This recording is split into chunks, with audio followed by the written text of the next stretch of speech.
Hello everybody, my name is ClownBoy03. Welcome back to the channel. Today I review Let's Go Play at the Adams. Tonight, the kids are taking care of the babysitter. Written by Mendel W. Johnson, published in 1974, Let's Go Play at the Adams is about Barbara, who ends up being kidnapped by the children she's babysitting. What did I like about this book? What I really like about Let's Go Play at the Adams is how its tone is consistent throughout the entire novel. Not once is there a funny moment to lighten things up. It is just dark and depressing throughout the entire book. Unlike most, maybe I'd say unlike the first not Child's Play, but the first Chucky season.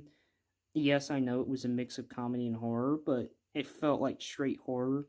And then at the finale, it felt like it was more comedic than it was horror at the finale, plus action. But I was fine with that. And then, with Chucky Season 2, it was much more comedic. This book, however, and, going right back to Chucky real quick, Season 3 is kind of... Season 3, I don't know what to say for the tone of that one. It was very inconsistent, but unlike Let's Go Play at the Adams, where it's consistent throughout the entire thing, it's dark and depressing, and I just feel bad for Barbara. I really wish she would have lived. Spoiler alert, but this book, most people who are watching this anyway have read it, but yeah, that's a big spoiler, that Barbara dies at the end, and she just goes through hell throughout this entire book. I felt bad for her, and I'm glad that the author did this, because I don't like horror characters where I'm waiting for them to die. I'm rooting for the killer. I don't want to root for the killer. I don't want to root for the killer and be like, yeah, kill this girl, she's a bitch, or kill this dude, he sucks. No, I want to be like, please let them live. And Let's Go Play at the Adams did that for me. I'm so glad they gave me a protagonist I cared about and I was rooting for. Unfortunately, she didn't make it out, which makes her death even more tragic for me, is because I actually liked her. And I didn't like the kids, which I'm pretty sure was the point. I'm fine with having antagonists we're not supposed to like versus protagonist that we hate. I'd rather have an antagonist that we hate and we have protagonists that we're rooting for, rather than the other way around, which sadly a lot of horror movies and shows do nowadays. Except maybe Scream. I think Scream's the only one where I would root for the heroes nowadays. Chucky, it's debatable. I don't hate the characters in Chucky. I just think they could have been more focused with their personality. Or at least, Jake and Devin. I feel like they could do more. And I feel like Lexi's story was pretty fine. Overall, Let's Go Play the Adams gave me what I wanted in a horror book, or a horror story in general. A protagonist I care about, and antagonists that are interesting and I love hating. And an ending that is very tragic, and a tone that is just consistent throughout the entire thing, and I really wish more stories would be consistent. I really wish we would get more dark and depressing stories. I don't mind stories that, or any story in general that has comedic moments mixed in with dark and scary moments, or serious moments, to help lighten up the mood and all that. But at the same time, I really wish we had more stories that just let the emotions sink in. I feel like they don't sink in as much as they used to anymore, because it feels like they just want it to be there for like a second, and then it's like, oh, joke, just to get you happy again, and I don't like that. So thank God Let's Go Play the Adams just decided to be dark and depressing, as I'm saying a lot over here with different takes of this video. This is my probably fourth time trying to record it. Hopefully this one, actually goes up on YouTube.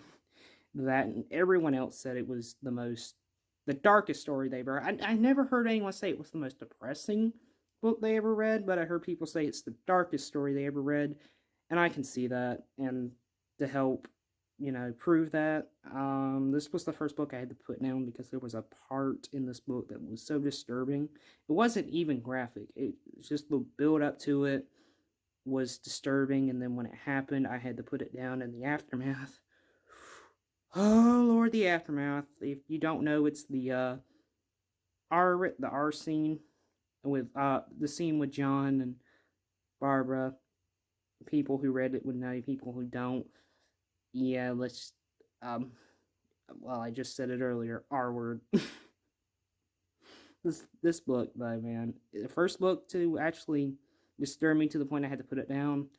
American Psycho was close, but I heard the audiobook for the rat scene, so I was prepared.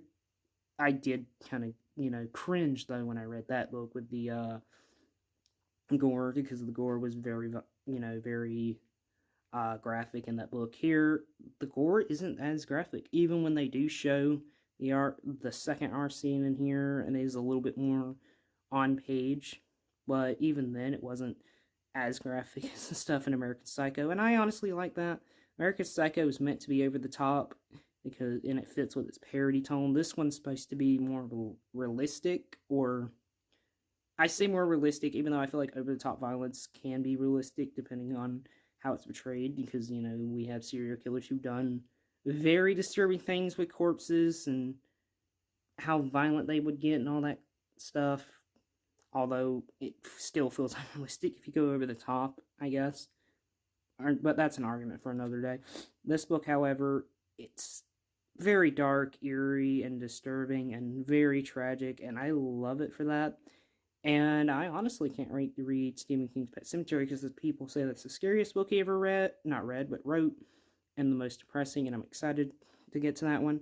But I have a question for you guys today. What is y'all's thoughts and opinions on Let's Go Play the Atoms? Did it disturb you? Is it the darkest story you ever read? The most depressing?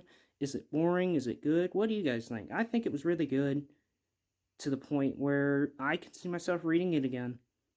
I can see myself reading again for fun, or if I just really want a story that has a consistent tone, I would pick this book up and reread it.